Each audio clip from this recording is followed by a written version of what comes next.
ala asyrafil anbiya'i wal mursalin sayyidina wa maulana Muhammadin wa ala alihi wa sahbihi ajma'in amma ba'd.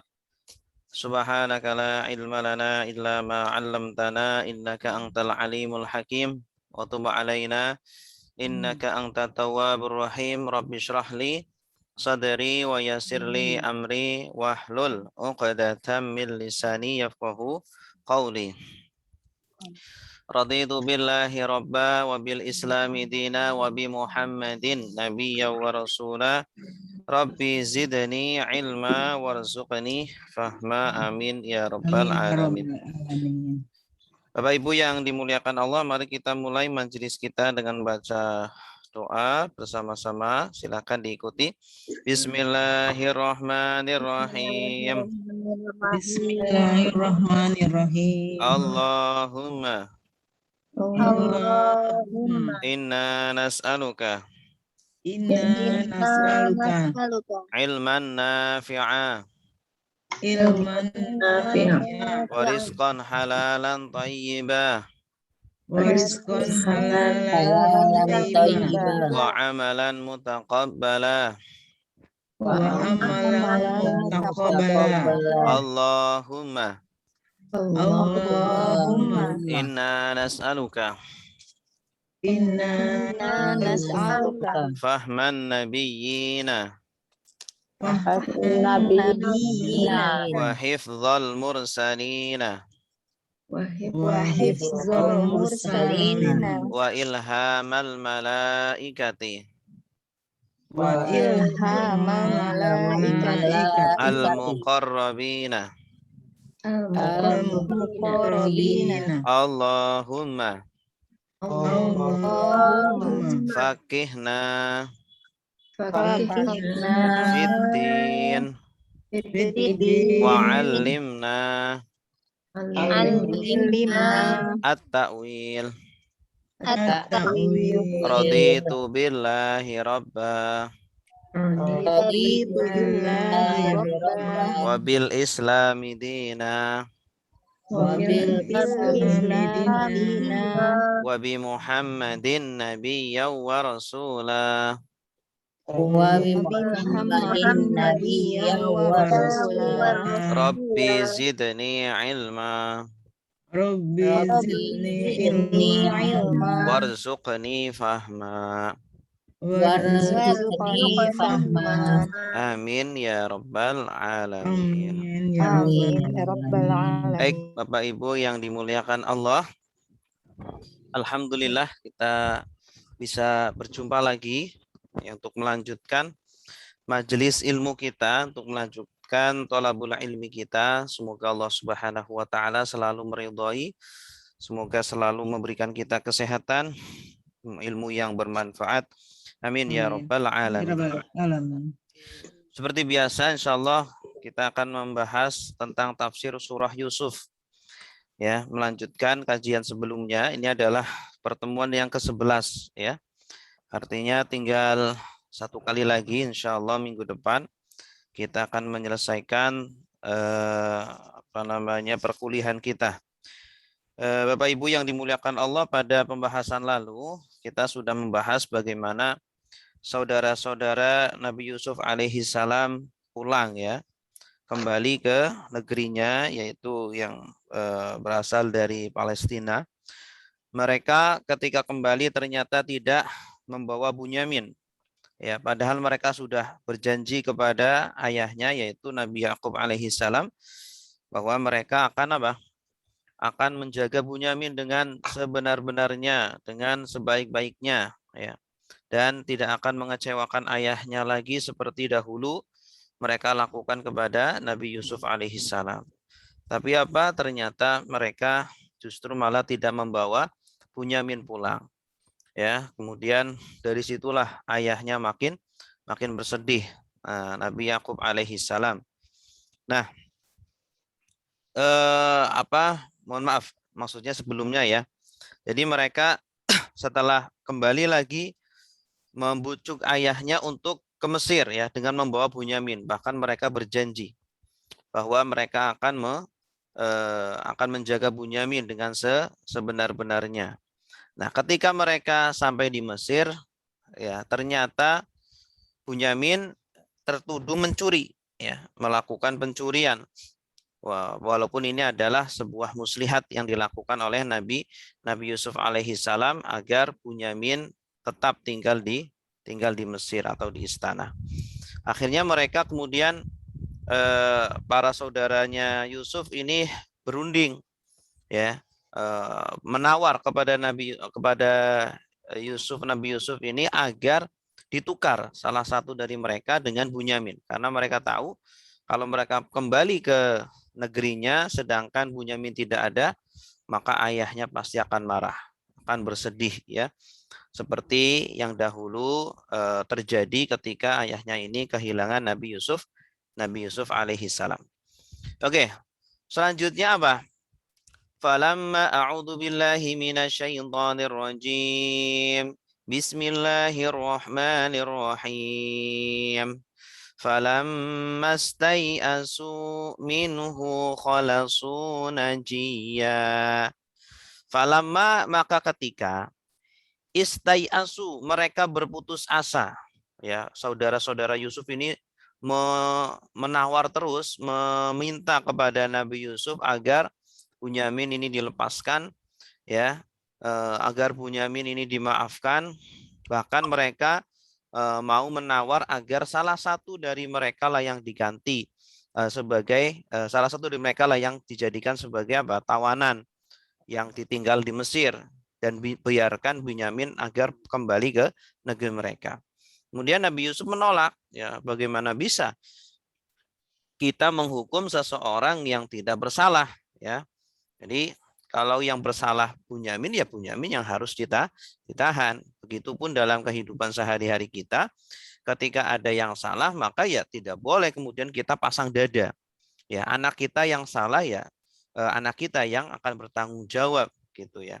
Yang salah teman kita, ya teman kita yang bertanggung jawab. Jangan kemudian kita yang terkena hukumannya. Falamma stai'asu, maka ketika mereka sudah putus asa menawar kepada Nabi Yusuf alaihi salam, minhu, dari Nabi Yusuf, khalasu najiyya, maka mereka berunding, ya. Bagaimana nih apa yang harus kita lakukan setelah ini, ya, agar nanti ayah, ya, atau Nabi Yakub ini tidak marah, Nabi Yakub tidak bersedih, ya. Qala kabiruhum, qala berkata kabiruhum, yang terbesar di antara mereka, ya, yang paling tua di antara mereka, saudara-saudaranya Yusuf, ya. Alam ta'lamu, alam tidakkah, ta'lamu kalian mengetahui, anna abakum, sesungguhnya, ya, bapakmu yaitu Nabi Yusuf alaihi salam, qad akhadha alaikum mautsiqan, Nabi Yakub telah mengambil dari kalian sebuah perjanjian, ya, mengambil janji dari kalian semuanya bahwa kalian tidak akan berbuat macam-macam kepada Bunyamin, akan menjaga dengan baik-baik.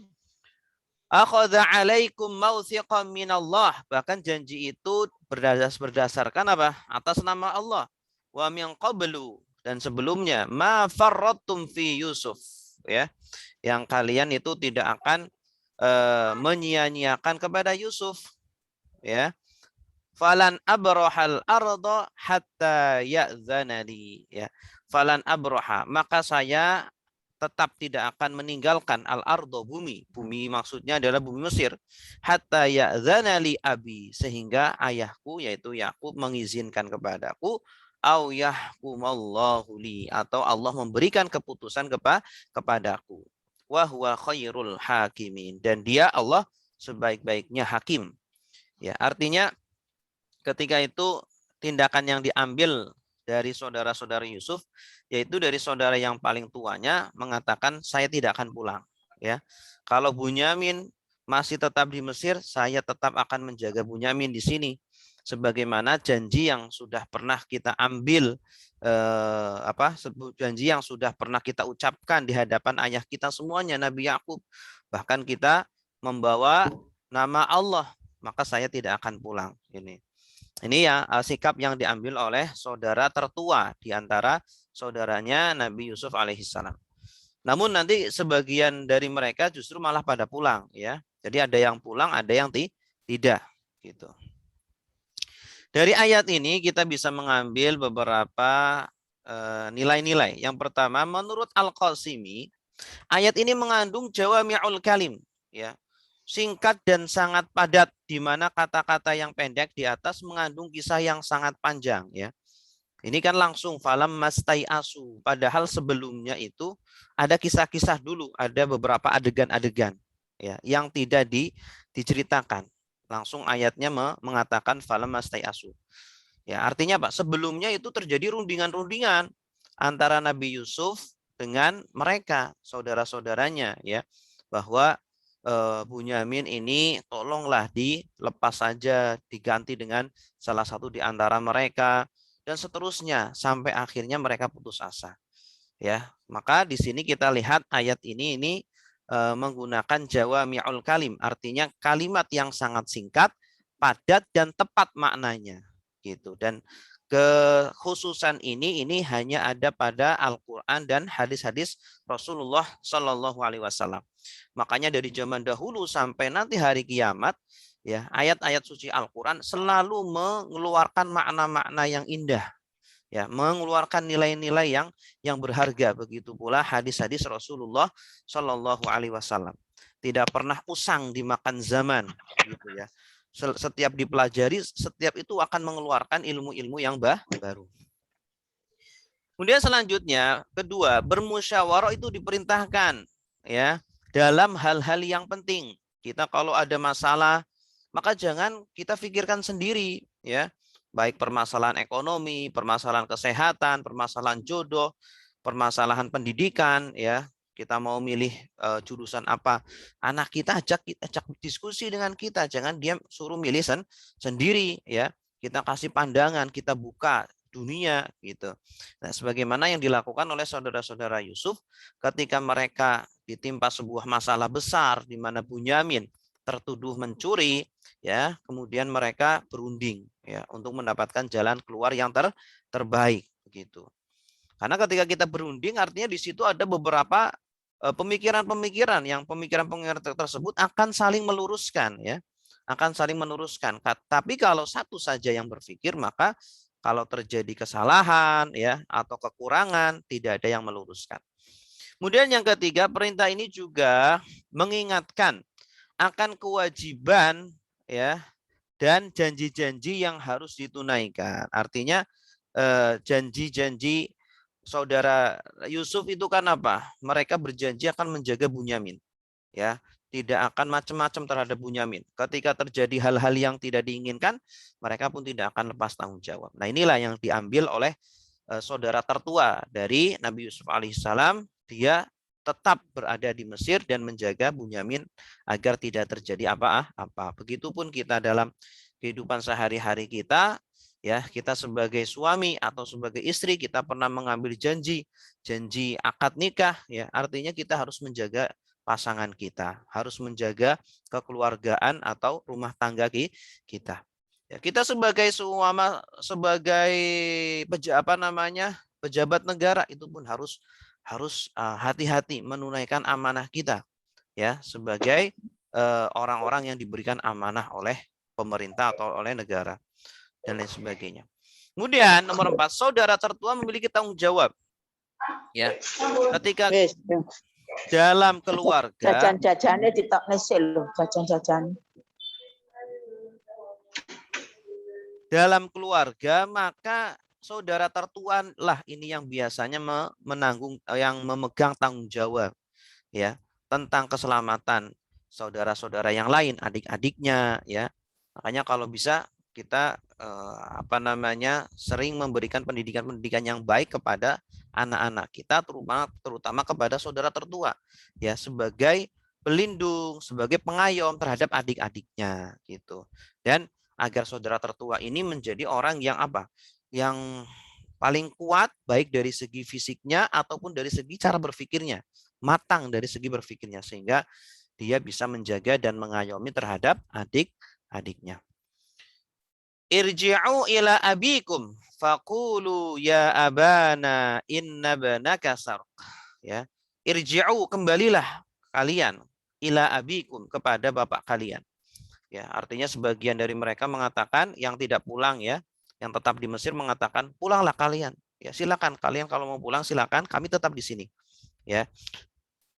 Bagi tugas lah, sebagian tetap di Mesir, sebagian pulang ke negaranya. Fakulu, dan katakanlah kepada Bapak, kepada Nabi Yakub, ya abana, wahai Bapak kami, inna banaka sarok, sesungguhnya anakmu ya, sesungguhnya anakmu saroko, telah mencuri. Seolah-olah itu ayahnya itu, seolah-olah Nabi Yakub itu bukan ayah mereka ya. Mereka mengatakan sesungguhnya anakmu, Masya Allah. Sesungguhnya anakmu telah mencuri, maksudnya Bunyamin. Wa ma syahidana illa bima alimna. Dan kami tidak bisa, kami hanya bisa menyaksikan apa yang kami ketahui. Kami tidak bisa membela Bunyamin. Ya, yang bisa kami lakukan hanya apa? Mengatakan apa yang kami tahu saja.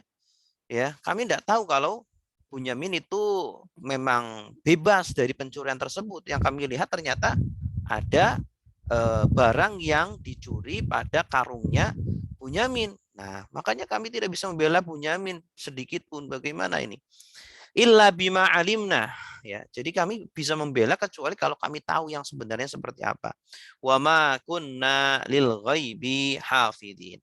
Wa ma kunna, dan tidaklah kami ya lil ghaibi, terhadap sesuatu yang ghaib, hafidin, bisa mengetahui. Kami nggak tahu yang ghaib yang sebenarnya itu bagaimana, kok bisa Bunyamin kok kemudian ternyata mengambil apa namanya piala itu, padahal yang kami tahu Bunyamin adalah anak-anak yang baik ya, tidak mencuri, kok malah terjadi hal-hal yang seperti itu di negeri orang lagi. Nah, artinya saudaranya ini mengatakan, berpesan kepada saudara lain yang akan pulang ke ayahnya, ke Nabi Yakub, ya, katakanlah sejujurnya lah bagaimana ke kondisi atau apa yang terjadi di Mesir gitu. Yang bisa kita ambil dari ayat ini, pertama, kesaksian orang buta ya, dan bisu, itu bisu ya, bukan bisa, bisu diperbolehkan karena berlandaskan dengan ilmu ya. Kapan kita bisa menjadi saksi? Ketika kita ada ilmunya. Kita tahu apa yang terjadi. Tidak harus, dan ilmu itu tidak harus dengan penglihatan. Ya, ilmu itu tidak harus dengan penglihatan. Orang yang tidak melihat itu terkadang tahu. Ya, taunya bagaimana? Mungkin dia punya mungkin dia hanya satu-satunya yang hadir di tempat itu. Ya, mungkin dengan pendengarannya dia mendengarkan, oh ini suaranya si fulan. Saya bersaksi bahwa yang pada tanggal sekian, jam sekian yang datang adalah suaranya fulan. Saya bersaksi dengan nama Allah. Nah, dia tahu dengan pendengarannya, dan pendengaran itu kan salah satu media untuk menangkap ilmu. Maka seorang yang buta pun bisa menjadi saksi. Karena di dalam ayatnya mengatakan apa? Wa ma syahidna illa bima alimna. Dan tidaklah kami bersaksi kecuali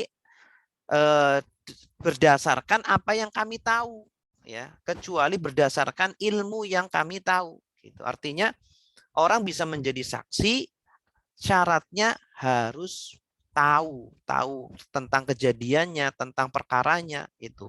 Dan untuk tahu itu medianya, caranya tidak hanya dengan penglihatan ya, tetapi juga dengan pendengaran ya, atau dengan, makanya ada namanya saksi ahli itu kan. Saksi ahli itu kan dia mungkin tidak melihat kejadiannya, tetapi dia karena punya ahli dalam bidang-bidang tertentu sehingga dijadikan saksi ahli. Kemudian yang kedua, perintah untuk menasehati orang lain apa yang akan dikatakan dan diperbuat ya. Jadi ketika saudara-saudaranya Yusuf, sebagian dari mereka ingin pulang ke negerinya, sebagian lagi tidak pulang. Yang tidak pulang ini memberikan nasihat, memberikan arahan-arahan. Apa yang harus ya saudara-saudaranya ini katakan kepada Yakub alaihissalam. Ya, nanti kalau kalian sampai di rumah, katakan sejujurnya kepada ayah kita bahwa Bunyamin itu mencuri dan kami tidak bisa bersaksi kecuali atas apa yang kami ketahui saja. gitu. Kita pun sama. Ketika anak kita mau merantau, mau belajar, mau bekerja, mau kemanapun, atau suami kita atau siapapun, maka dianjurkan untuk memberikan pesan-pesan, memberikan nasihat-nasihat. Watawasau bisobri, watawasau bil haqqi. Ya, kita saling menasehati, terutama ketika mau berpisah. Ayat selanjutnya 82. Was'alil qaryatallati kunna fiha wal 'irallati aqbalna fiha wa inna lasadiqun. Was'al, dan tanyalah al-qaryah, penduduk negeri, ya. Penduduk negeri tempat kami berada. Allati kunna fiha, ya. Pertanyakanlah kepada mereka wal 'irallati aqbalna, dan kafilah yang datang bersama kami. Artinya ketika mereka datang dari Palestina atau dari negeri mereka, kalau tidak salah daerah Madian ya, mereka datang ke Mesir, itu tidak sendirian, tidak hanya 10 orang saja, tetapi mereka datang dengan orang-orang yang dari negeri mereka juga. Ya. Jadi rombongan lah, zaman dahulu kan biasanya ketika mau berdagang atau mau ke luar negeri itu mereka rombongan, ya, dengan membawa onta atau himar dan lain sebagainya. Nah, mintalah atau tanyalah kepada orang-orang yang satu kampung dengan kalian yang akan kembali pulang bareng, minta agar mereka itu menjadi saksi-saksi kalian apa yang terjadi di Mesir, gitu. Ya, bahwa Bunyamin ini mengalami seperti ini, ya. Dan katakanlah wa inna lasadiqun, dan kami benar-benar itu jujur. Kami benar-benar benar. Yang kami katakan itu tidak bohong, gitu. Itu agar menguatkan, ya, perkataan kalian sehingga ayah kalian itu percaya, sehingga Nabi Yakub percaya dengan yang terjadi, ya. Karena mungkin ayah kalian tidak percaya dengan kalian karena kalian pernah berbohong dulu, ya, ketika kalian melakukan yang aneh-aneh kepada Nabi Yusuf alaihissalam. Ayat ini mengandung beberapa nilai. Yang pertama, perintah untuk meminta orang lain menjadi saksi atas kejujuran kita, gitu.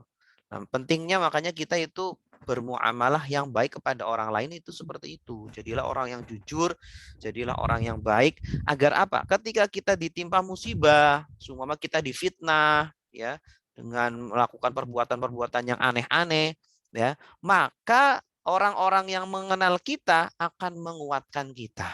Orang-orang yang mengenal kita akan menjadi saksi-saksi kita, itu. Ya, tapi kalau kita semua kebiasaan kita suka naudzubillah berbuat buruk, berbuat jahat, bohong, ya, suka berdusta, orang-orang akhirnya ketika kita terkena kriminal, kena perkara, ya udah, orang-orang nggak mau jadi saksi kita.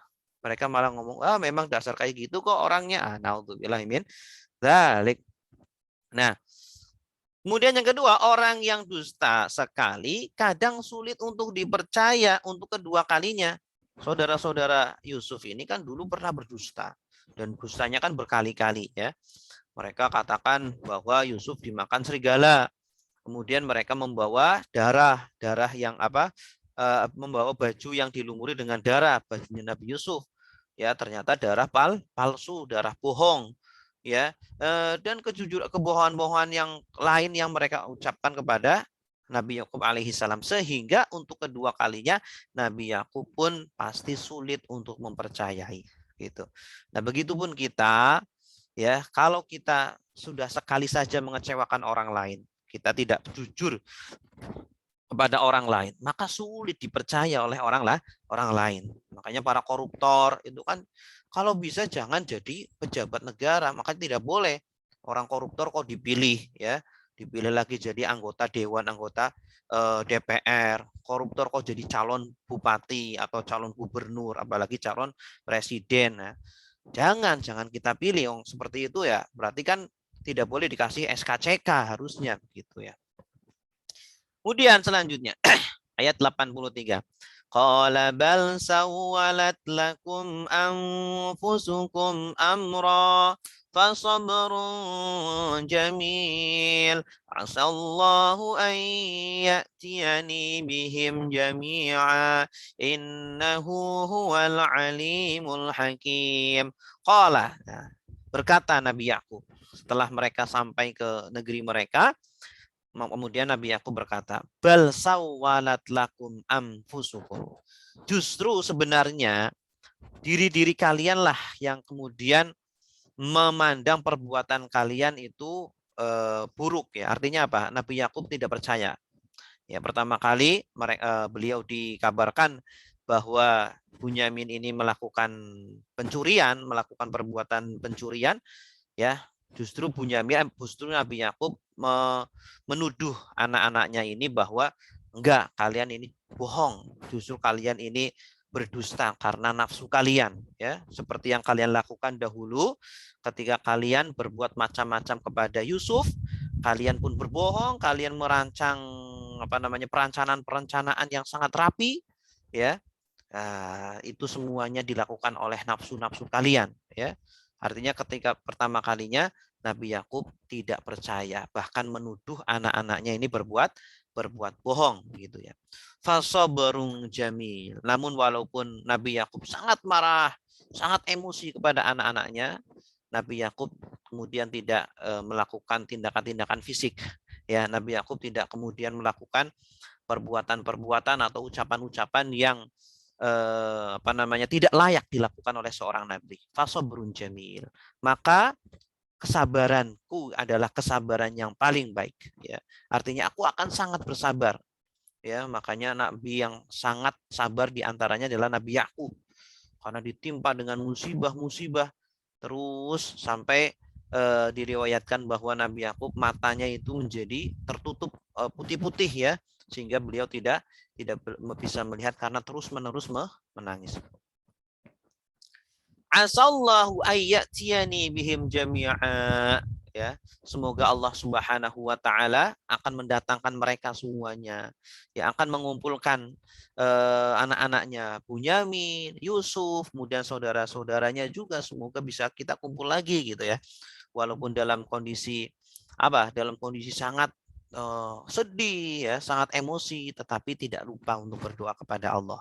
Ya, mungkin Allah akan memberikan kabar gembira yang tidak disangka-sangka. Innahu huwal alimul hakim. Sesungguhnya Allah lah yang maha mengetahui dan maha bijaksana. Artinya perbuatan Allah, ya, ini tidak akan lepas dari sifat hakimnya Allah, sifat bijaksananya Allah. Ya, kita pun sama, ketika kita ditimpa musibah, Allah itu tidak pernah salah dalam berbuat. Ya, Allah menjadikan fulan sakit, menjadikan fulan sehat. Ini yang orang suka maksiat kok sehat terus. Ini yang suka ibadah, orangnya baik kok sakit, meninggal cepat gitu ya. Allah tidak pernah salah dalam berbuat. Makanya Allah dinamakan Al-Hakim. Ya, selalu ada hikmah dari semua perbuatannya, walaupun secara zahir tidak kita sukai. Kemudian selanjutnya, apa yang kita ambil dari ayat ini? Satu, bolehnya menuduh orang lain yang tidak bersalah karena adanya ketidakjelasan dan tuduhan sebelumnya. Ya, di sini Nabi Yakub alaihissalam menuduh anak-anaknya tidak jujur. Kamu nggak jujur, kamu ngomong seperti ini pasti kalian itu sedang ada merencanakan hal-hal yang jahat ini, seperti yang kalian lakukan dulu kepada Nabi Yusuf, kepada Yusuf, ya. Nah, ini boleh ketika kita ditimpa sebuah perkara gitu ya. Kemudian orang yang kita hadapi ini memang ya suka berbohong, maka boleh kita menjatuhkan lawan itu dengan mengatakan kamu bohong, kamu dusta, gitu ya. Agar apa? Agar dia itu tersentak dan dia mau berbicara dengan jujur, begitu. Kemudian yang kedua, kesabaran yang baik adalah kesabaran yang tidak disertai kemarahan, ya. Seemosi apapun kita, sekecewa apapun kita, ya, maka jangan kemudian kita luapkan, ya. Kalau masih di dalam hati, belum berdosa. Kalau masih di dalam diri kita belum diungkapkan dengan perbuatan-perbuatan yang tidak boleh atau ucapan-ucapan yang tidak boleh, itu masih diperbolehkan karena fitrah manusia. Manusia itu ya punya fitrah marah, hati itu akan marah. Nah, bagaimana membedakan orang ya yang marah dibolehkan dan yang tidak? Yang dibolehkan ketika dia pendam di dalam hati, dia tahan di dalam hati, tetap marah ya. Tetapi kalau dia sampai ungkapkan, sampai mengeluarkan kata-kata kotor, sampai mengucapkan kata-kata yang terlarang, atau dia kemudian melakukan kontak fisik, maka itu sudah bernilai dosa. Na'udzubillah. Nah, Nabi Yakub alaihissalam mengajarkan kepada kita semuanya, kemarah apapun kita, sekecewa apapun kita, kita tidak boleh meluapkan kemarahan kita, begitu. Ya, kadang kita kepada anak, marahnya luar biasa gitu ya. Maka tahan, sabar. Kalau bisa yang keluar dari ucapan kita adalah ucapan-ucapan yang baik gitu. Kemudian yang ketiga, perintah berhusnudzon kepada Allah ya. Walaupun Nabi Yakub mengatakan kepada anaknya, kalian pasti berbuat bohong, tetapi Nabi Yakub tetap berhusnudzon kepada Allah, pasti Allah akan mendatangkan Bunyamin, mendatangkan Yusuf, dan mendatangkan saudara-saudaranya. Wa tawalla anhum wa qala ya asafa ala Yusuf wa biyaddat 'ainahu minal huzni fa huwa kadhim. Wa tawalla, dan berpaling, yaitu Nabi Yakub, anhum, dari mereka, anak-anaknya. Setelah sudah melaporkan, sudah berbincang-bincang dan meluapkan isi hatinya, ya, kemudian Nabi Yakub berpaling, ya, udah gak kuat lagi. Biasanya kalau kita marah dengan seseorang, kadang kan malas untuk melihat mukanya, ya, malas untuk melihat wajahnya. Kemudian Nabi Yusuf berpaling, ya, tanpa meluapkan kemarahannya, dan mengatakan, ya asafa, aduhai duka citaku terhadap Yusuf, ala Yusuf, sangat sedih sekali, ya Allah, Yusuf, ya. Wabiyaddat aina, kok kepada Yusuf, kenapa tidak kepada Bunyamin? Sebenarnya kepada Bunyamin juga, ya Nabi Yusuf, dan juga kepada Bunyamin. Dan ayat ini menunjukkan bahwa Nabi Yakub sebenarnya masih yakin Yusuf itu belum mati, belum meninggal, ya. Nabi Yakub masih yakin bahwa Nabi Yusuf itu masih hidup, gitu. Wabiyaddat aina, akhirnya beliau menangis, terus menangis. Diriwayatkan bahwa beliau sampai berhari-hari terus menangis, sampai wabiyaddat, menjadi putih, aina, kedua matanya, ya, kedua matanya sampai menjadi putih, minal huzni, karena kesedihan yang terus-menerus menangis, yang terus-menerus. Nah, ini menunjukkan bahwa menangis boleh. Kita sedih ditinggal kekasih, ya, ditinggal meninggal oleh kekasih kita, itu tidak apa-apa, menangis, silakan, fitrah manusia. Ya, mungkin dengan menangis itu kita menjadi pelong, begitu ya. Sebagaimana yang dilakukan oleh Nabi Yakub alaihissalam, menangis. Nabi Muhammad juga pernah menangis ketika ditinggal oleh anaknya, yaitu Ibrahim, gitu ya. Fahuwa kazim, dan dia kazim, menahan amarah. Kazim itu dia sangat marah tapi ditahan. Ya, semarah apapun Nabi Yakub tetap menahan kemarahannya dan tidak mengungkapkannya. Nah, ini yang harus kita lakukan dan harus kita contoh dari beliau. Yang bisa kita ambil dari ayat ini, bolehnya bersedih dan menangis karena sedih. Bolehnya bersedih dan menangis karena sedih tanpa berlebihan. Bolehnya menangis karena bersedih, ya, maksudnya. Tapi jangan berlebihan, ya. Sampai meratapi, sampai menyobek-nyobek baju, sampai kontak fisik, sampai mengeluarkan kalimat-kalimat kotor, itu yang tidak boleh. Tapi kalau bersedih kemudian menangis, silakan saja, itu fitrah manusia. Tapi jangan kemudian sampai kita tidak sholat, sampai kita tidak melakukan kewajiban kita, nah, itu yang tidak boleh, gitu ya. Kedua, sedih yang dibolehkan adalah sedih yang disertai dengan kesabaran, ya. Sedih tapi tetap bersabar, yakin bahwa apa yang menimpa kita itu tidak keluar dari takdirnya Allah Subhanahu wa taala. Allah tidak pernah salah, ya. Mungkin kita, seharusnya anak saya itu tidak terkena ini, tidak terkena itu. Seharusnya anak saya masih hidup sampai sekarang. Nah, kita tidak boleh berpikiran seperti itu, karena semua kejadian, ya, semua takdir yang terjadi tidak lepas dari keputusan dan ketentuan Allah Subhanahu wa taala. Tinggal kita sebagai manusia berbaik-baiklah dalam menyikapi takdir-takdir tersebut, gitu. Kemudian yang ketiga, kalimat istirja, ya, adalah kekhususan umat Nabi Muhammad SAW. Seandainya diberikan kepada umat lain, pasti diberikan kepada Nabi Yakub alaihissalam. Istirja itu kalimat innalillahi wa inna ilaihi roji'un. Ternyata kalimat ini khusus untuk kita, umat Nabi Muhammad SAW. Ya, dianjurkan kita mengucapkan kalimat itu ketika kita ditimpa musibah. Idza asabathum musibatun Qalu inna lillahi wa inna ilaihi raji'un. Karena agungnya kalimat ini maka diberikan khusus kepada umat Nabi Muhammad SAW. Dan seandainya ya boleh diberikan kepada umat lain, nabi lain, maka yang lebih berhak adalah siapa? Nabi Yakub alaihissalam. Karena saking besarnya ya musibah yang ditimpa oleh Nabi Yakub dan saking bersabarnya Nabi Yakub alaihissalam menanggung musibah-musibah tersebut. Ayat 85. Qalu tallahi tafta'u tadhkuru Yusuf hatta takuna haradan au takuna minal halikin. Qalu mereka berkata. Saudara-saudara, Yusuf berkata, Tallahi demi Allah, tafta'u kamu terus-menerus tidak henti-henti tadhkuru Yusuf. Kamu terus-menerus mengingat Yusuf ya. Padahal Yusuf kan sudah tidak ada. Kamu terus-menerus mengingat Bunyamin, terus-menerus menangis. Hatta takuna haradon sehingga kamu akan tertimpa penyakit berat. Ya. Jadi kesedihan yang terus-menerus itu kan berbahaya. Orang yang terlalu hidup dalam kesedihan, tidak pernah ketawa, dalam kehidupan penuh dengan tekanan, dalam stres, itu kan bahaya sekali. Ya bisa menjadi gila, ya gangguan mental dan lain sebagainya. Ya makanya kita dalam kehidupan itu butuh refreshing. Ya kita bekerja pun kan ada liburnya. Selama 1 minggu ada libur Sabtu Minggu. Jangan kerja terus. Ya tapi ada waktu liburnya, refreshing. Karena kalau kita terus-menerus kerja, diporsir terus, ditekan terus, itu akan berbahaya pada fisik dan mental orang tersebut. Gitu. Autakuna minal halikin atau bahkan kamu akan menjadi orang yang binasa, orang yang meninggal. Gitu ya. Orang kalau stres akhirnya bunuh diri. Nah ini.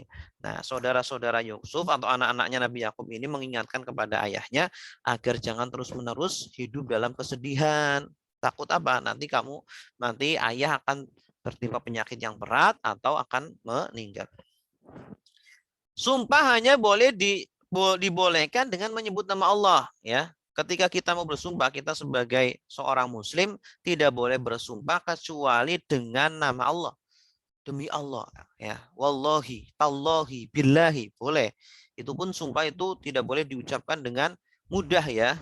Boleh diucapkan hanya ketika dalam kondisi terdesak, sangat membutuhkan saja. Silakan diucapkan, tetapi hanya dengan asmaullah, ya, asmaul, nama-nama Allah, wallahi, billahi, gitu. Tidak boleh dengan demi nabi, demi bapak dan ibu, demi apa, tidak boleh, ya. Hukumnya haram. Kemudian yang kedua, kesedihan Yakub sampai menangis terus-menerus dan membuat matanya memutih. Ini dijelaskan bahwa Nabi Yakub akhirnya matanya memutih, tidak bisa melihat dan bisa menyebabkan wafat sehingga anak-anaknya menjadi khawatir. Selanjutnya, qala innama ashku bathi wa huzni ila Allah wa a'lamu minallahi ma la ta'lamun. Qala Nabi Yakub berkata, dia berkata, innama ashku hanya saja, innama sungguh hanya ashku aku mengadukan bathi kesusahanku wa huzni dan kesedihanku ilallah. Iya memang saya sedih. Saya mengadukan, tapi saya mengadukan kesedihan ini tidak kepada makhluk gitu. Ya, saya sedih memang benar. Saya sedihnya tidak sebentar, lama berhari-hari. Tetapi saya tidak mengadukan kepada makhluk.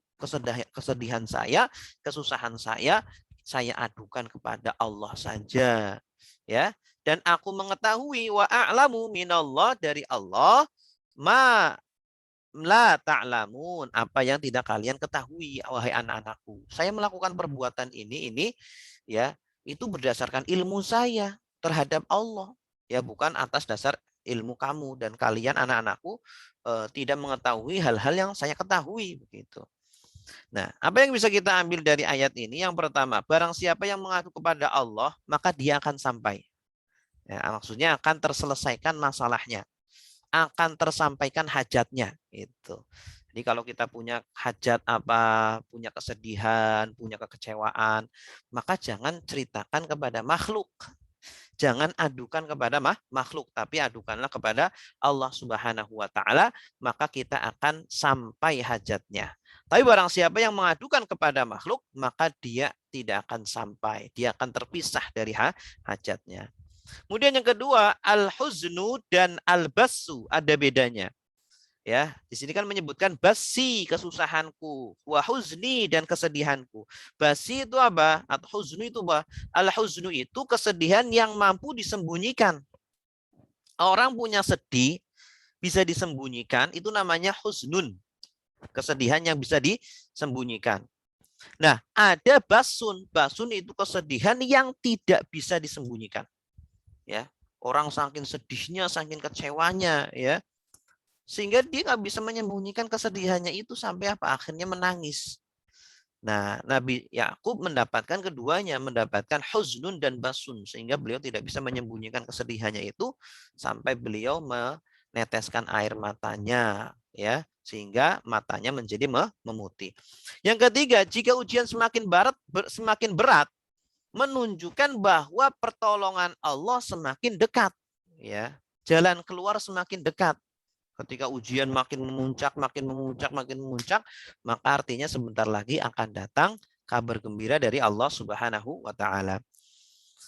Ya bani yadhhabu fatahassasu min Yusuf wa akhihi wa la tay'asu min rauhillah innahu la yay'asu min rauhillahi illa alqaumul kafirun.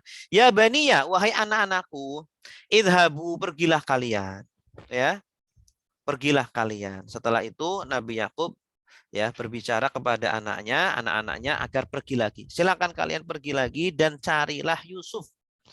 Pergi kalian ke Mesir lagi, cari Yusuf. Ya, jadi di sini ada isyarat bahwa Nabi Yakub masih yakin bahwa Yusuf masih ada, masih hidup. Wa akhihi, dan saudaranya yaitu Bunyamin. Ya, wala tai'asu mir rauhillah, dan janganlah kalian berputus asa dari rahmat Allah. Ya, innahu la yai'asu mir rauhillahi illal qaumul kafirun. Sesungguhnya tidaklah berputus asa dari rahmat Allah kecuali orang-orang kafir, gitu. Kita selalu mengharapkan rahmat Allah dalam kondisi apapun.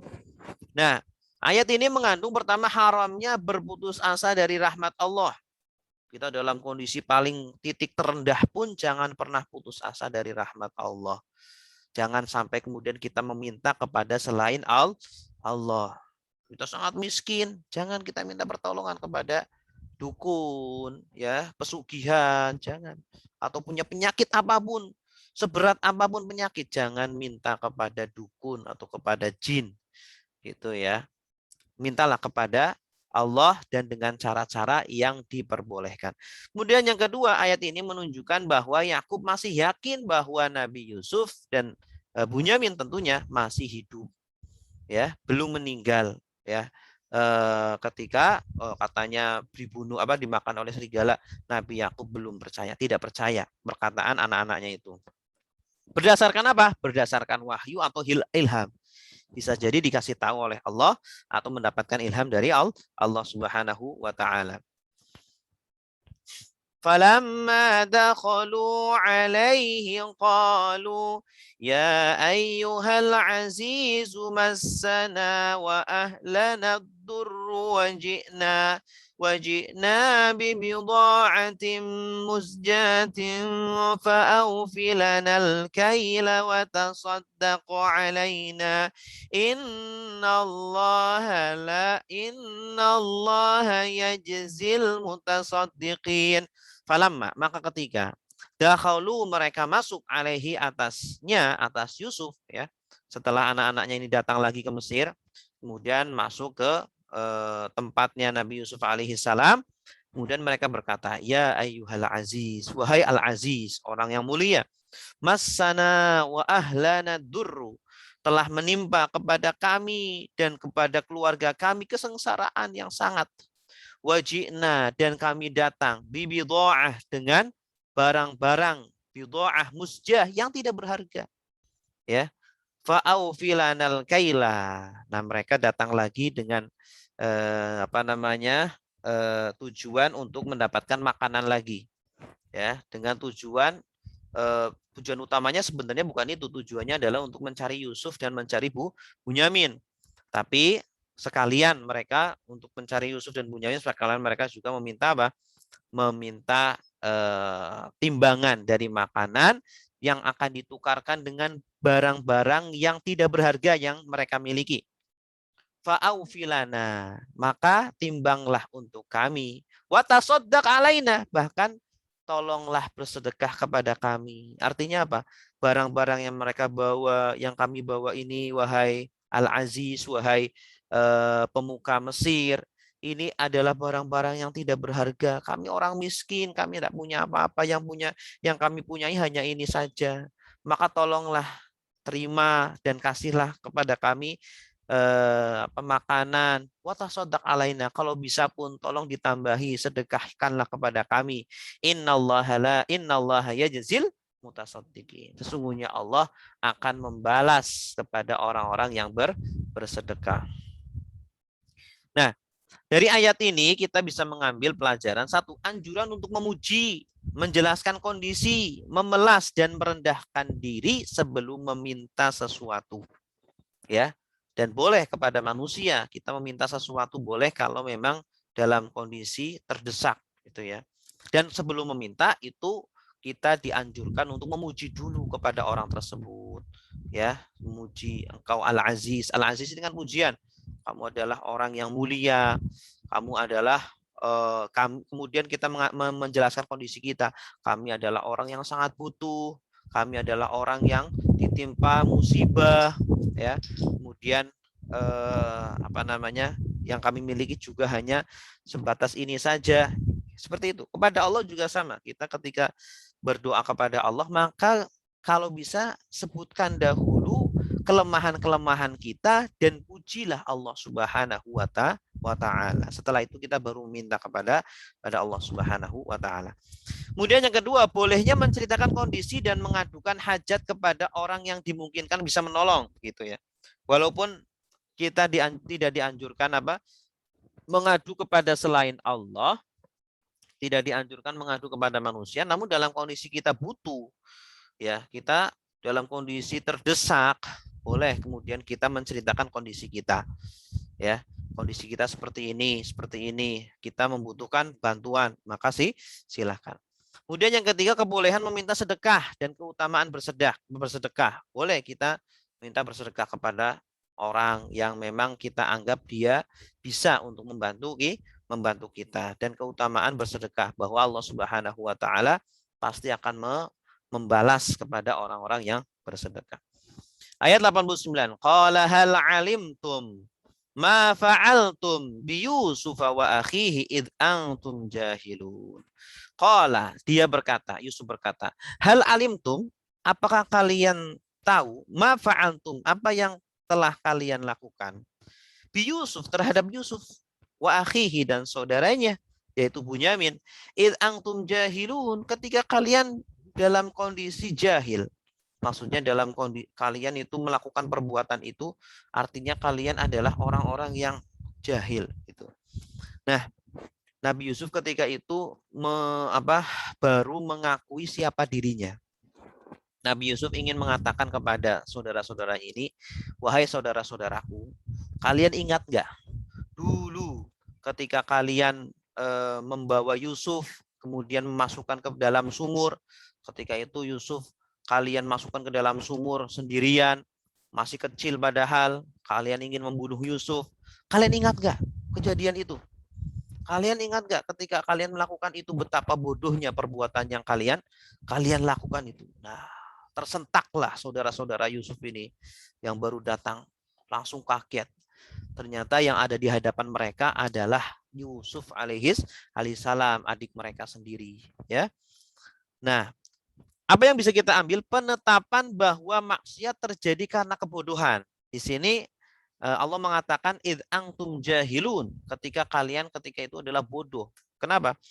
Karena seseorang ketika melakukan maksiat artinya dari pikirannya itu tercabutkan ma'rifatullah. Ya.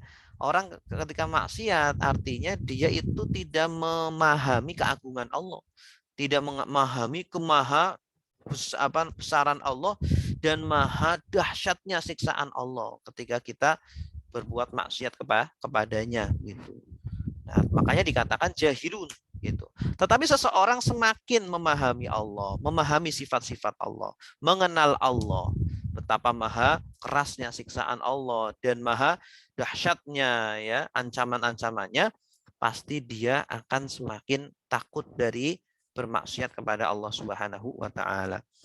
Kemudian yang kedua, Yusuf mengucapkan kalimat di atas itu sebagai motivasi, ya, bukan untuk menghina, bukan untuk mencela saudara-saudaranya, tetapi sebagai motivasi bagi saudara-saudaranya agar bertaubat, ya.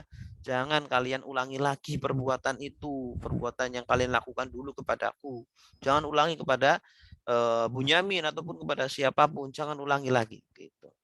Selanjutnya yang terakhir, qalu a innaka la anta Yusuf. Mereka ternyata belum yakin ya, masih ingin mengkonfirmasi lagi apakah benar-benar ini yang di depan kita adalah Yusuf. Qalu mereka berkata, a innaka la anta Yusuf? Apakah engkau benar-benar Yusuf? Kamu Yusuf ya? Apakah kamu saudara kami Yusuf? Qala Yusuf berkata, ana Yusuf. Ya, saya Yusuf. Saya Yusuf, adik kalian. Wahada akhi, dan ini adalah saudaraku Bunyamin. Qad mannallahu alaina. Allah telah memberikan anugerah, memberikan karunia kepada kami semuanya. Innahu mayyattaqi wa yasbir. Sesungguhnya barang siapa yang bertakwa dan bersabar, ya, fa innallaha, maka sesungguhnya Allah la yudhi'u, tidak menyia-nyiakan ajrul muhsinin, balasan atau pahala bagi orang-orang yang berbuat baik, gitu ya. Ketika itu mereka baru sadar, ya Allah, ternyata yang di depan mereka adalah Yusuf yang dahulu kami sia-siakan, kami berbuat jahat kepadanya. Apa yang bisa kita ambil? Yang pertama, keutamaan bertakwa dan bersabar. Bahwa orang yang bertakwa dan bersabar sebagaimana Nabi Yusuf alaihissalam, maka akan mendapatkan kebaikan yang luar biasa, ya, akan mendapatkan kebahagiaan, ya, baik di dunia ataupun di akhirat, ya. Yusuf katakan barang siapa yang bertakwa dan bersabar, maka akan mendapatkan balasan, dan Allah Subhanahu wa taala tidak akan menyia-nyiakan hambanya, ya. Orang tidak akan pernah disia-siakan Allah. Kalau dia itu berusaha, bersabar, pasti akan diberikan balasan oleh Allah. Kedua, ayat ini mengandung seni berkhutbah, di mana dalam kondisi seperti ini lebih berkesan bagi pendengar, yaitu dalam kondisi ketika saudara-saudara Yusuf itu, ya, dalam kondisi sangat kekurangan, sangat rendah, di titik terbawah, ya, mereka sedang memohon-mohon kepada Yusuf, ya. Ternyata, ya, yang di depannya adalah benar-benar Yusuf alaihissalam. Maka ketika itulah waktu yang tepat untuk menyadarkan, untuk menceramahi saudara-saudaranya, gitu. Yaitu apa? Nabi Yusuf mengatakan barang siapa yang bertakwa, yang bersabar, Allah tidak akan menyia-nyiakan perbuatan orang tersebut, ya. Jadi agar saudara-saudara Yusuf ini sadar diri, agar bertaubat dari perbuatan mereka yang dahulu mereka pernah lakukan, ya, agar mereka berubah, gitu. Dan Allah tidak akan menyia-nyiakan. Kemudian yang ketiga, tujuan Yusuf tidak memperkenalkan diri. Kenapa tidak memperkenalkan diri dari sejak awal? Kenapa sejak awal bertemu dengan mereka, Yusuf tidak langsung membuka dirinya bahwa dirinya adalah Yusuf? Kenapa? Tujuannya adalah agar pertemuan dengan saudaranya ini lebih berkesan, ya. Coba kita lihat saja, kisahnya luar biasa, sangat menarik, sangat tepat sekali kejadiannya, ya, di mana Nabi Yusuf tidak memperkenalkan langsung. Kalau memperkenalkan langsung ketika pertama kali bertemu mungkin biasa saja ceritanya, tapi karena dibuat seperti ini, akhirnya pertemuannya menjadi sangat luar biasa dan menjadikan saudara-saudaranya Yusuf ini kemudian nanti akan sadar dan akan bertobat kepada Allah Subhanahu wa taala. Baik, Bapak Ibu yang dimuliakan Allah, demikian yang bisa kami sampaikan berkaitan dengan tafsir surah Yusuf ayat 80 sampai ayat 90. Semoga kita semuanya bisa mengambil pelajaran-pelajaran yang berharga dan bisa mengamalkan dalam kehidupan sehari-hari kita. Baik, silakan. Sebelum kita buka sesi pertanyaan, kita akan buka sesi post-test. Ya, kita jawab dulu pertanyaan yang pertama. Bagaimana sikap Yakub ketika anak-anaknya mengabarkan bahwa Bunyamin mencuri? Silakan. Silakan Bu Sri. Ibu Sri. Ya, insyaallah. Sikap Nabi Yakub bersabar, kita mendengar Kedua. Benyaminnya dengan kesabaran yang baik. Terus? Marahan.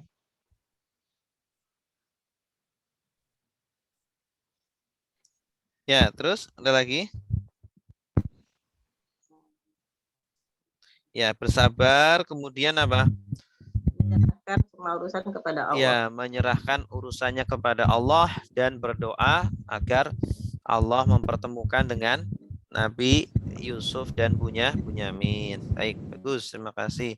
Yang kedua, bagaimana anak-anak Yakub meyakinkan ayahnya bahwa mereka tidak berbohong? Silakan. Ibu Rafniza. Ada? Hadir, Ustaz. Ya, silakan Bu. Bagaimana anak-anak Yakub? Pertama dengan menceritakan kebenaran, menceritakan kejadian yang sebenarnya. Kemudian? Lantas yang kedua, ayahnya dipersilakan bertanya kepada rombongan besar mereka. Iya, bagus. Terus? Terus ya, itu aja ya. Kedua saja, Ustaz. Ya. Makasih. Yang ketiga, kenapa Yakub yakin Yusuf masih hidup? Silakan. Bapak ya, Bapak Rubianto ada nggak? Pak Rubianto.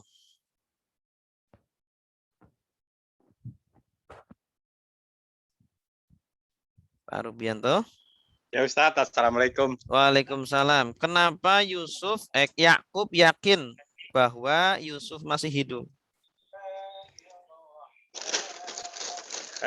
Sebagaimana dulu pernah yang pertama waktu Nabi Yusuf bilang itu beliau itu yakin bahwa Nabi Yusuf masih hidup. Nah, sekarang setelah kejadian adiknya yang katanya mencuri, itu beliau juga masih yakin bahwa Yusuf itu masih hidup. Itu karena beliau adalah mendapat keyakinan dari Allah Subhanahu wa taala. Iya, dapat wahyu ya. Atau ilham dari Allah Subhanahu wa taala. Bagus. Nomor 4. Mengapa Yusuf tidak memperkenalkan diri dari awal bertemu saudaranya? Silakan. It is me ini siapa nih? It is me. It is me. Wahyu, saya Pak Wahyu. Pak Wahyu. Ya. Ada yang lagi nyimak apa ini? Ada 2 kelas. Ada 1 kelas. Baik, silakan Pak Luki. Ya Ustaz. Silakan Pak. Kenapa Yusuf tidak memperkenalkan dari awal? Karena agar pertemuan dengan saudaranya lebih berkesan. Iya. Kemudian juga mungkin ingin mengajarkan kepada saudara-saudaranya. Iya, bagus. Mumtaz, terima kasih.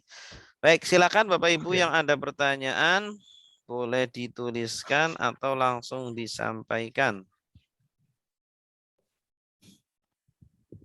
Silakan.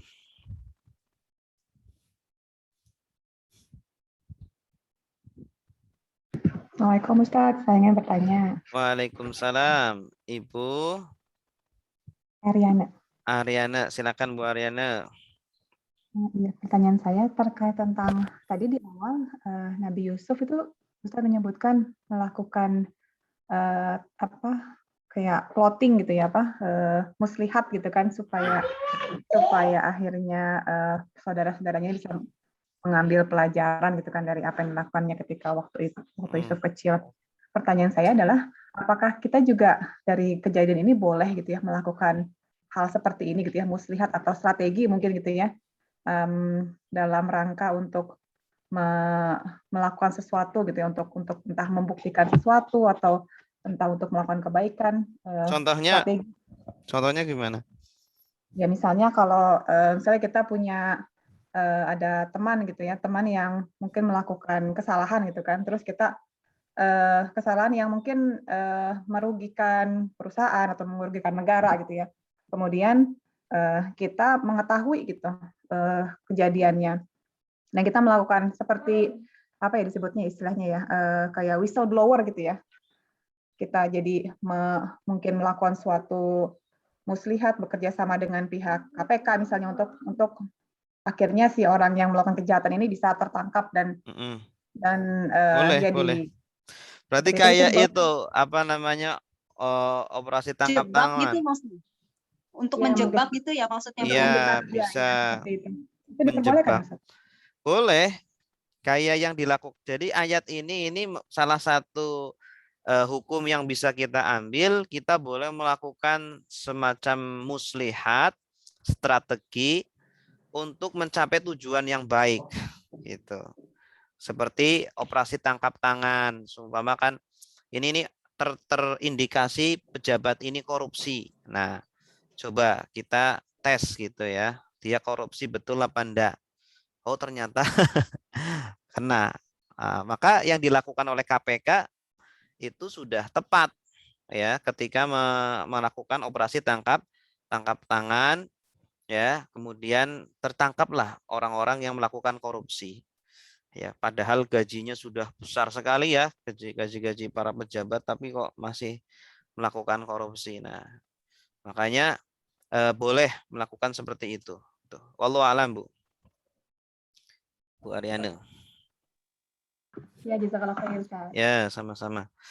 Yang lain silakan. Afwan Ustadz. Apakah strategi yang dijalankan Nabi Yusuf alaihissalam ini memang dapat wahyu dari Allah atau memang berjalan begitu saja atas skenario Allah atau bagaimana?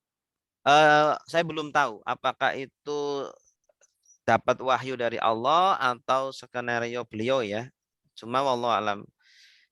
Biasanya kalau yang berasal dari wahyu Allah itu biasanya sifatnya itu out of the box biasanya. Tapi kalau kayak kita lihat di sini itu biasa saja, maksudnya melakukan strategi yang manusia biasa bisa melakukannya. Ya, seperti Nabi ketika melakukan perang, strategi-strategi yang dilakukan Nabi itu dari wahyu atau dari pemikiran beliau? Dari beliau ternyata, berasal dari pemikiran beliau. Ketika tawanan-tawanan tertangkap, itu beliau juga bermusyawarah kepada sahabat-sahabatnya. Bahkan ada sahabat yang nanya, Nabi, ini waktu perang ya, maaf, bukan tawanan. Nabi, ini strategi ini dari engkau atau dari Allah? Nah, kalau tidak salah, Salman Al-Farisi pernah bertanya. Ini dari saya. Nah, kemudian Salman Al-Farisi mengatakan, sesungguhnya kami bangsa Persia ketika hendak dikepung musuh, ya kami jumlahnya sedikit, maka kami membuat parit, ya kami buat parit agar musuh tidak bisa masuk. Akhirnya usulan dari Salman Al-Farisi diterima oleh Nabi dan menjadi kesuksesan peperangan Khandaq, gitu kan? Nah, maka tidak semua yang dilakukan Nabi itu berasal dari wahyu. Sebagian ada juga hasil dari pemikiran beliau sendiri yang masih menerima usulan dan masukan dari sahabat begitu. Nah, Nabi Yusuf ya saya kira walaupun saya belum memastikan ya, apakah itu wahyu atau bukan, saya kira itu berasal dari pemikiran beliau, ya, agar beliau mencapai tujuan yang ingin beliau raih, begitu. Wallahu a'lam bishawab. Oh iya, agar saudara-saudaranya mendapat pelajaran gitu Iya, maksudnya. iya, betul. Oh iya, jazakallah khair. Tapi kalau yang dilakukan oleh Nabi Yakub bahwa Nabi Yusuf masih hidup, itu kan out of the box. Bagaimana Yakub bisa tahu bahwa Yusuf masih hidup? Caranya bagaimana coba? Kalau bukan dari wahyu, karena Iya, wahyu itu, kalau wahyu itu udah keluar dari kemampuan manusia. Tapi kalau tipu muslihat tadi yang dibuat oleh Nabi Yusuf, itu kan tidak perlu wahyu juga sudah bisa kan? Iya, iya. Apalagi Nabi Yusuf itu cerdas sekali. Semua nabi itu diberikan kecerdasan yang di atas rata-rata gitu. Wallahu a'lam. Ada pertanyaan dari Ibu Ariana, sejak kapan Nabi Yusuf diangkat menjadi nabi? Nah, ada pendapat yang mengatakan Nabi Yusuf diangkat menjadi nabi sejak dimasukkan ke sumur. Gitu ya. Ada yang mengatakan di situ, tapi sebagian mengatakan tidak. Karena kan yang namanya nabi itu kan biasanya diangkat umur 40 tahun. Maka ada yang mengatakan beliau diangkat menjadi nabi dan rasul ketika di penjara. Ya, ketika beliau bisa mentakwil mimpi, bisa mengabarkan hal-hal yang gaib gitu. Ya, wallahu a'lam. Ya. Bisa jadi ketika masih kecil, ketika dimasukkan ke sumur atau ketika di penjara. Ya, kalau sejak masih kecil seperti Nabi Isa berarti, seperti Nabi Isa sejak kecil sudah diangkat menjadi nabi begitu. Walaupun para ulama mengatakan nabi itu diangkat ketika berumur 40 tahun, ya. Hampir semua nabi seperti itu. Dari Nabi Adam, ya, Idris, Nuh, Hud, Soleh sampai Nabi Muhammad itu diangkat pada usia 40 tahun. Makanya usia 40 tahun Bapak Ibu itu adalah usia yang penuh rahasia, ya. Para ulama mengatakan barang siapa yang berumur 40 tahun tapi belum bertaubat dari dosa-dosanya, maka berhati-hatilah. Ditakutkan apa? Ya, nanti ujungnya adalah naudzubillah, keburukan. Tapi kalau umur 40 tahun dia sudah mulai bertaubat, sudah mulai belajar agama, sudah mulai memperbaiki ibadahnya, maka itu ciri-ciri insya Allah akan diakhiri dengan kebaikan atau husnul khotimah. Insya Allah. Semoga semuanya diberikan husnul khotimah. Amin. Ada lagi? Silakan. Ya, silakan Ibu.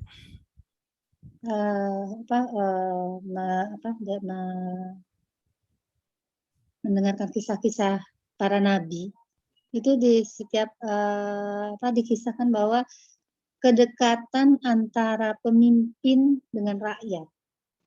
Ya, itu kan kalau yang di ini kan Yusuf sudah menjadi istilahnya kalau sekarang itu Menteri Keuangan ya, Ustaz ya. Iya, betul. Ya.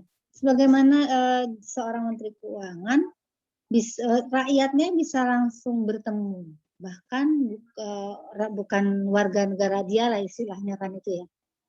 Ya, sepertinya di setiap nabi itu mencontohkan seperti itu ya Ustaz ya. Iya. Bahwa apalagi Nabi Muhammad ya, Muhammad jelas ya. Nabi Sulaiman pun begitu, ketika menjabat jadi pejabat negara itu mereka dekat kepada rakyatnya. Iya. Nah, ini yang menjadi pertanyaan kita ya Ustaz ya. Ya terutama kita yang para pemimpin kita yang ini ya, yang jelas agamanya kita mumpuni gitu ya Ustaz. Betul. Ya, kita sebagai warga tidak merasa aduh itu mereka tuh di awang-awang gitu Ustaz. Tidak ada sama sekali. Jangankan kedekatan hati ya, kedekatan dalam misalnya beliau turun saja ke wilayahnya gitu ya. Itu tidak gitu kan.